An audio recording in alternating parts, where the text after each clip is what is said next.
আসলে আদৌ জানি না এখানে প্রেতাত্মা আছে কি নেই, সবাই বলছে নাকি এখানে ভূত থাকে। আমার যে ব্যাক সাইডে যে সিঁড়িগুলো দেখতে পাচ্ছ এটাই হচ্ছে প্রেতশিলা সিঁড়ি। আর এই জায়গাকে নিয়েই অনেক রহস্য, এই জায়গাকে নিয়ে অনেক ইতিহাস, অনেক কিছু লুকিয়ে রয়েছে এই জায়গাতেই। जो शाम हो जाता है उसके बाद कोई इंसान नहीं रहता है, प्रेत लोग रहता है, प्रेत लोग रहता है। जो ब्रह्मपुर में चिन्ह है ना रात में, अच्छा वो रात में बहुत चबाक प्रेत कूदता है। দেখতে পাচ্ছ ফুলকো নদী রয়েছে, এটি কিন্তু একটা অভিশপ্ত নদী। ধরে নেন কলসি লাগছে, ঘট লাগছে, তাছাড়াও যে কাপড় লাগছে সেইগুলো কি আপনারা এখানে ব্যবস্থা করে দিচ্ছেন? বলে দে পিণ্ডদান করাইতে যা আপনি দিয়ে দেবেন সে মতে আমি আপনাকে কাজ করে দেবো। আচ্ছা, এমনি কোনো আমাদের কাছে জোড়াজোড়ি নাই কি আপনাকে এটাই দিতেই হবে গরিব লোকের জন্য। হয়তো ইউটিউবেই প্রথম বিষ্ণুপদ মন্দিরের এত নিকট থেকে আমি ভিডিও করছি। তো 2000 টাকা থেকে আপনাদের এখানে সবকিছু হয়ে যাচ্ছে। পিণ্ডদান 3 রকম, এই প্যাকেজের ভিতরে আপনাকে থাকার ইনক্লুড থাকবে। আপনাকে এখানে কোনো ঘর কিরায়া ভাড়া আপনাকে এখানে লাগতেছে না, খাবার জন্য কোনো টাকা পয়সা এখানে লাগতেছে না। এই নেই কি আপনাকে বারবার বলবো কি এখানে 100 দো 200 দো 500 দো এরকম আমাদের কাছে ব্যাপার নাই। মোটামুটি এই রুমে কজন ঘুমাতে পারছে? তো এই রুমে মোটামুটি 6 জন মতো, 6 জন থেকে 7 জন এরকম 5-6 জন থাকতে পারছে আরাম থেকে ঘোরাবে। আচ্ছা,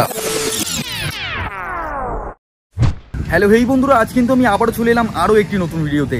আজকের ভিডিও থাম্বনেল এবং ইন্ট্রো দেখে তো বুঝতেই পেরেছো আজকের ভিডিওর ডেস্টিনেশন কোথায় হতে চলেছে। আজকে কিন্তু কোনো বাইক রাইড নয়, আজ ডাইরেক্ট এসেছি ট্রেনে করে। ট্রেনের ট্রাভেলস আজকের এই ভিডিওতে তুলে ধরবো তোমাদের কাছে। এর আগেও আমি এই গয়াতে এসেছি বাবার কাজ করতে, বাবার পিণ্ড সমর্পণ করতে এসেছি এই গয়াতে। তো গয়ার অজানা কিছু তথ্য যেইগুলো এখনও লুকিয়ে রয়েছে এই গয়াতেই, সেইগুলোই আজকে তোমাদের কাছে তুলে ধরবো এবং আমিও জানবো। এখানকার যারা স্থানীয় বাসিন্দা রয়েছে তাদের কাছ থেকে শুনবো গয়ার কি তথ্য রয়েছে, এবং এখানে যে যে পান্ডাগুলো রয়েছে তাদের কাছ থেকে শুনবো যে এখানকার কি অজানা তথ্য লুকিয়ে রয়েছে এই গয়াতেই। আজকের ভিডিও শুরু হচ্ছে ডাইরেক্ট শিয়ালদা স্টেশন থেকে। তো চলো, কোন ট্রেনে আমরা এখানে এসেছি, কোন ট্রেনে ট্রাভেলস করেছি, পুরো ভিডিওটাই আজকের এই ভিডিওতে তোমাদের সামনে তুলে ধরছি। আমরা যে ট্রেনে করে গয়া গেছি সেই ট্রেনের নাম্বার 12987 আজমির সুপারফাস্ট এক্সপ্রেস। এই ট্রেনটি প্রতিদিন শিয়ালদা থেকে 10:55 13 নম্বর প্ল্যাটফর্ম থেকে আজমিরের উদ্দেশ্যে রওনা দেয়। এই ট্রেনে তোমরা খাওয়া দাওয়ার দিক দিয়ে 3 ধরনের সুবিধা পেয়ে যাবে, যেমন অনবোর্ড ক্যাটারিং সিস্টেম, ই ক্যাটারিং সিস্টেম এবং প্যান্ট্রি। এই ট্রেনে আপনারা কি ধরনের সিটিং পাবেন? এসি পেয়ে যাচ্ছেন, 2 টায়ার এসি এবং 3 টায়ার এসি সুবিধা পেয়ে যাচ্ছেন, এবং স্লিপার ক্লাস পেয়ে যাবেন, জেনারেল তো থাকছেই। এই ট্রেনটি আজমির পৌঁছাতে 22টি স্টপেজ দাঁড়াবে আর গয়া পৌঁছাতে মাত্র 9টি। প্রথম স্টপেজ রাত্রি 12:08 বর্ধমান জংশন, তারপর রয়েছে 1টার সময় দুর্গাপুর, রানীগঞ্জ রয়েছে 1:20-তে, Asansol junction 1:37, Dhanbad junction 3:07, Parasnath 3:50, Rajgir road ভোর 4:11, তারপর রয়েছে কোদরমা জংশন ভোর 4:40, ডেস্টিনেশন গয়া জংশন 6:10। এই ট্রেন গয়ায় যেতে সময় নেয় মাত্র 7 থেকে 8 ঘন্টা মতন। এই ট্রেনের অ্যাভারেজ স্পিড এবং ম্যাক্সিমাম স্পিড কত হতে পারে? Average speed per hour 61 kilometre এবং maximum speed per hour 130 kilometre. তোমরা এখন যেই অপরূপ দৃশ্যটা দেখতে পাচ্ছ এটিই হচ্ছে গয়ার ফুলকো নদী। আর আমরা কিন্তু এখন মোটামুটি গয়াতে পৌঁছেই গেছি, আর এখন সময় 6:05। পুরোপুরি একদম সঠিক টাইমে আমরা গয়া স্টেশনে পৌঁছেছি। এখন সময় 6:10, আর আমরা এখন যেখানে যাচ্ছি সেইখান থেকে কিন্তু আমাদের গাড়ির ব্যবস্থা করে দিয়েছে।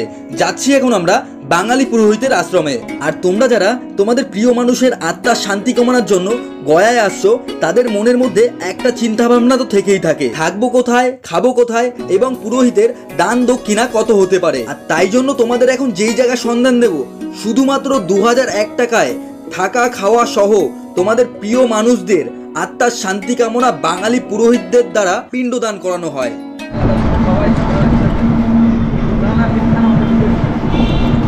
আর আমরা আশ্রমে এসেই সরাসরি এখন চলে যাচ্ছি ফুলকো নদীর তীরে, আর তার পাশেই রয়েছে বিষ্ণুপদ মন্দির।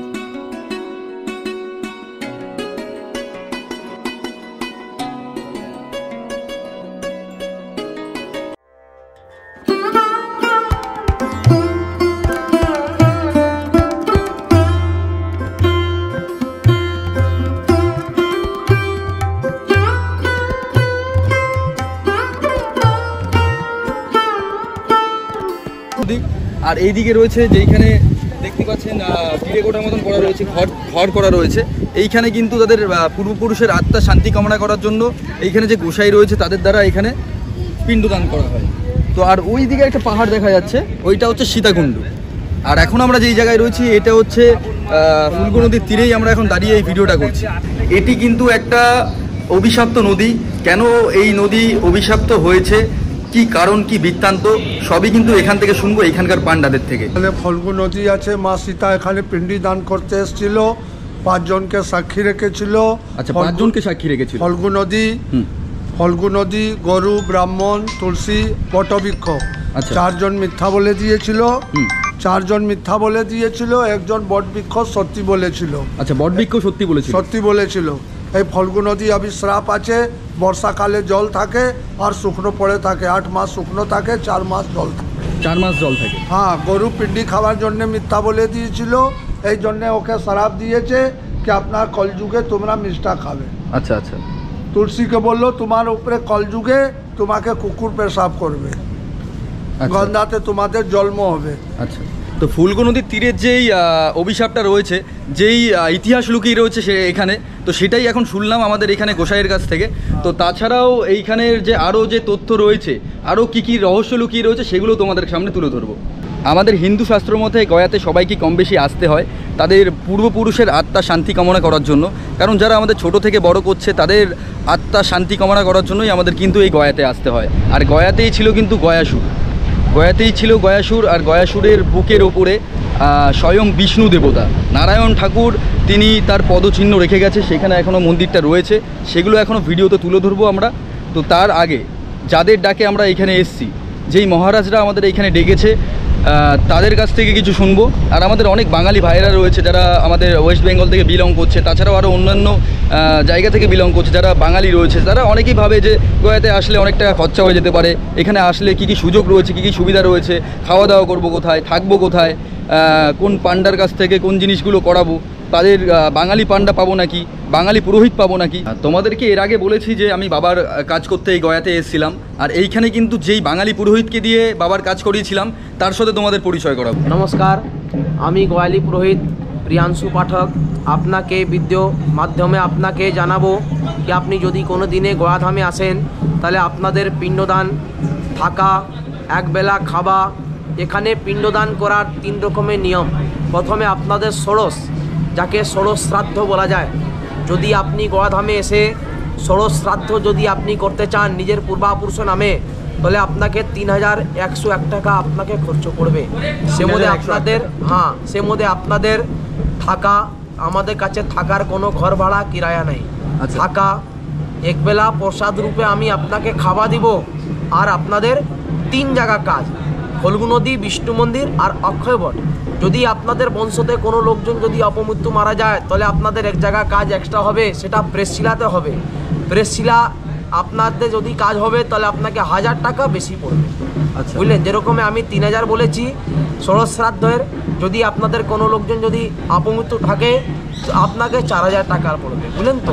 সে 3001 টাকা থেকে এখানে যাদের নর্মালে মৃত্যু হচ্ছে, যারা স্বর্গনিবাস করেছে, তাদের এইখানে 3001 টাকা থেকে শুরু হচ্ছে। আর যারা অপঘাতে মৃত্যু হয়েছে, যাদের অ্যাক্সিডেন্টালি হয়েছে কোনো মৃত্যু, যাদের যেই হোক স্বাভাবিকভাবে মৃত্যু হয়নি, তো সেই ক্ষেত্রে আরও 1000 টাকা বেশি লাগছে, তাই না? হ্যাঁ, সেটা আপনাদের 1000 টাকা কিসের বেশি লাগবে?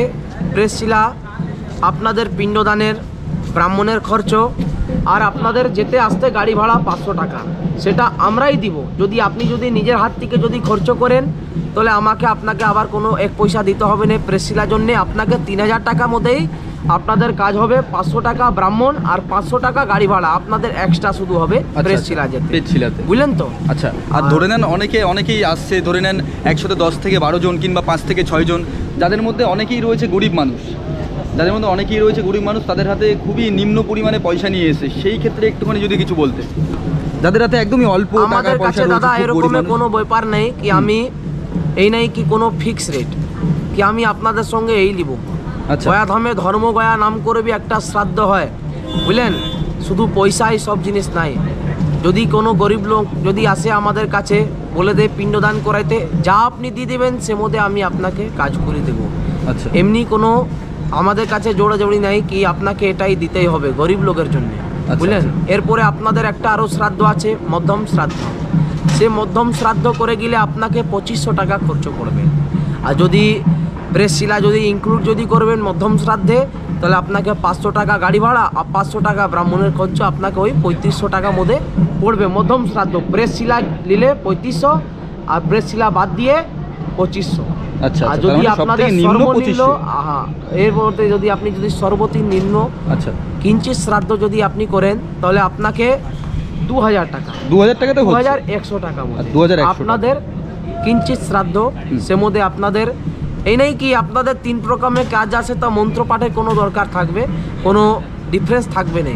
সে মধ্যে আপনাদের দানের ডিফারেন্স থাকবে, বুঝলেন তো। পিণ্ডদান, আপনি গোয়াধামে এসেছেন পিণ্ডদান করতে, সে মধ্যে দানের মধ্যে আপনাদের 500 টাকার ডিফারেন্স থাকে। আপনাদের 2000 টাকার মধ্যে আপনাদের সব থেকে সর্বনিম্ন কাজ আপনাদের একটা আছে কিঞ্চিত শ্রাদ্ধ, সেটা আপনাদের 2000 টাকার মধ্যে। যদি প্রেসশিলা যদি এর মধ্যে যদি ইনক্লুড যদি করেন, তাহলে 500 টাকা গাড়ি ভাড়া, 500 টাকা ব্রাহ্মণের খরচ, 1000 টাকা আপনাকে বেশি পড়বে। আচ্ছা, আর এখানে রয়েছে যেমন ধরে নেন যে যেহেতু পিণ্ডদান করতে আসা হচ্ছে, এটা হচ্ছে বছরান্তি কাজ।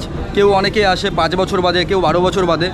তো যেই জিনিসগুলো লাগছে এইখানে, ধরে নেন কলসি লাগছে, ঘট লাগছে, তাছাড়াও যে কাপড় লাগছে, সেইগুলো কি আপনারা এখানে ব্যবস্থা করে দিচ্ছেন? ও সব এর মধ্যেই আপনাদের আছে। এরপরে আপনাকে 5 টাকার কোনো জায়গা ফুলবি কিনতে হবে না। আচ্ছা, এই কন্ট্রাক্টের ভিতরে আপনাদের সব জিনিস থাকবে, যেমন চাল কিনতে হচ্ছে, আটা কিনতে হচ্ছে, সব জিনিস আমি যে জিনিসগুলো লাগে, যত জিনিসপত্র লাগবে, দানের জিনিস, পিণ্ডের জিনিস, ঘাট মন্দিরে, ও সব আমি দিব। এরপরে আপনাকে কোনো জায়গায় কিছু দিতে হবে না, সবকিছু এর মধ্যে থাকছে, সবকিছু আপনাদের এর মধ্যেই থাকছে। আচ্ছা আচ্ছা, ধন্যবাদ। কিন্তু ফুলকো নদীর ওইখান থেকে আমরা চলে এসেছি, রুমে এসে হালকা করে রেস্ট নিয়ে নিয়েছি, আর যাব এখন দুপুরের খাওয়া দাওয়া সারতে। তার আগে যে আমরা যেইখানে এসেছি, যেইখানে আমরা উঠেছি, সেই দাদার সাথে আগে পরিচয় করে নেব। দাদা, একদম প্রথম থেকে তো তোমার সাথে রয়েছি, তো যেহেতু এখানে আমরা এসেছি, এখানে আপনাদের তো বলেই দিয়েছে যে নিজস্ব ক্যান্টিন রয়েছে, খাওয়া দাওয়ার ব্যবস্থা রয়েছে। তো কি কি ব্যবস্থা রয়েছে চলুন একবার দেখে নিই আমরা। এখন আসুন আমাদের ক্যান্টিনে। আপনাকে প্রসাদ রূপে একবারে বাংলা মতন আমাদের রান্না হয়েছে আজকে দিনে। আসুন আপনাকে দেখাচ্ছি কি কি আজকে রান্না করে রয়েছে। এই আপনার জন্য ভাত রয়েছে। আচ্ছা, ভাত রয়েছে, আজকে ভাত রয়েছে। আপনার আলু মাখা, চোখা রয়েছে, আলু পটল তরকারি রয়েছে। আলু পটলের তরকারি, হ্যাঁ। এই আপনার ডাল রয়েছে, বাঙালি স্টাইলে সব, সব বাঙালি স্টাইলে দাদা।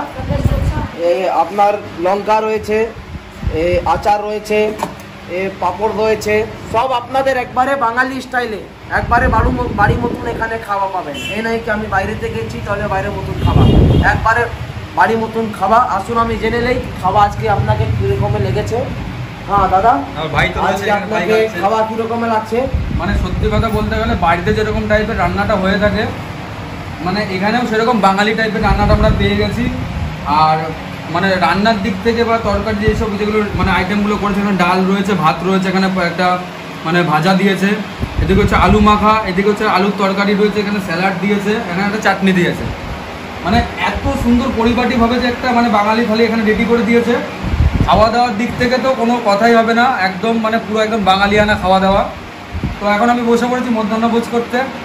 তো আর বাদ বাকি কথা তো দাদাই বলে দিচ্ছে, খুব সুন্দর খাওয়া দাওয়া একদম। আচ্ছা, তোমাদের এখানে তো এটা প্রসাদ যেহেতু বলা হচ্ছে, আমরা পিছনে ব্যানারে দেখতে পাচ্ছি যে ওইখানে লেখা রয়েছে যে শুদ্ধ শাকাহারি। হ্যাঁ, একদম শুদ্ধ শাকাহারি লেখা আছে, একদম নিরামিষ থাকে। এখানে খাওয়া পাওয়া যাবে, আপনাকে কোনো এখানে আমিষ নাই, পেঁয়াজ রসুন এসব এখানে কিছু নাই। তীর্থধামে এখানে ওসব নাই।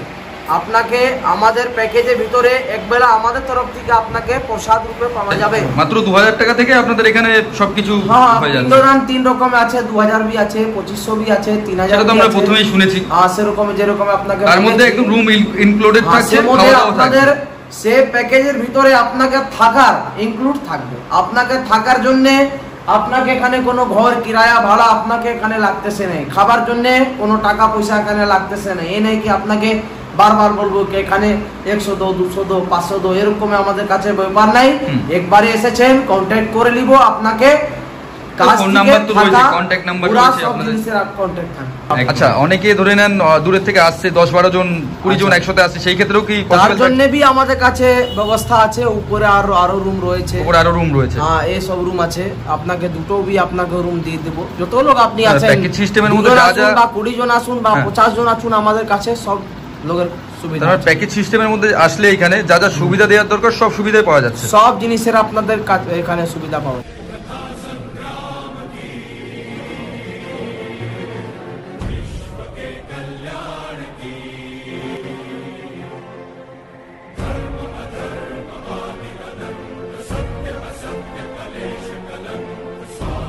আমি এখন যে স্থানে রয়েছি আমার পাশেই রয়েছে বিষ্ণুপদ মন্দির।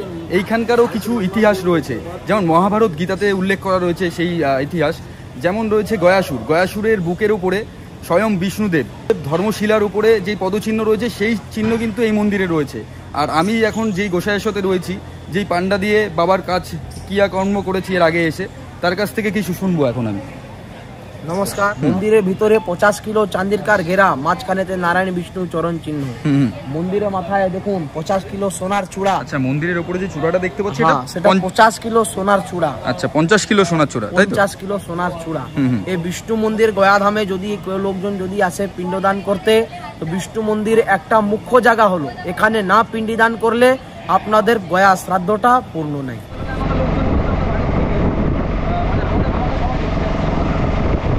বিষ্ণুপদ মন্দিরের থেকে বেরিয়ে কিন্তু এখন আমরা সঠিক চলে এসেছি পেটছিলার সামনে। আমার সামনে যে পাহাড়টা দেখতে পাচ্ছ এর উপরেই কিন্তু 500 কত না 600 না 700 কত সিঁড়ি রয়েছে। সেই সিঁড়ি বেয়ে তাদের আত্মার শান্তি কামনার জন্য, যারা অপঘাতে মৃত্যু হয়েছে, তাদের অ্যাক্সিডেন্টালি মৃত্যু হয়েছে, যারা দুর্ঘটনায় মারা গেছে, তাদের আত্মার শান্তি কামনার জন্য সেইখানে যেতে হয়। এই জায়গায় দেখতে পাচ্ছ এইটা হচ্ছে ব্রহ্মকুণ্ড। এইখানে বলে নাকি লোকের, এখানে শুনছি যে এইখানে নাকি প্রেতাত্মারা থাকে ব্রহ্মকুণ্ডে। আসলে আদৌ জানি না এখানে প্রেতাত্মা আছে কি নেই, সবাই বলছে নাকি এখানে ভূতপুত থাকে, তো যাই হোক। আর আমি তোমাকে মন্দির দেখাই, এখানে 3খানা মন্দির আমরা দেখতে পেয়েছি। এটা হচ্ছে তোমার ব্রহ্মা মন্দির, এইদিকে রয়েছে তোমার বিষ্ণু মন্দির, আর ওইদিকে রয়েছে মহেশ্বর মন্দির, তার মানে শিব ঠাকুরের মন্দির, যেটাকে এখানে ভূতনাথ হিসাবে পুজো করা হয়। আর এই ভিডিওটা অনেকটাই বড় হয়ে যাওয়ার কারণে ভাবছি যে পার্ট 2 করব।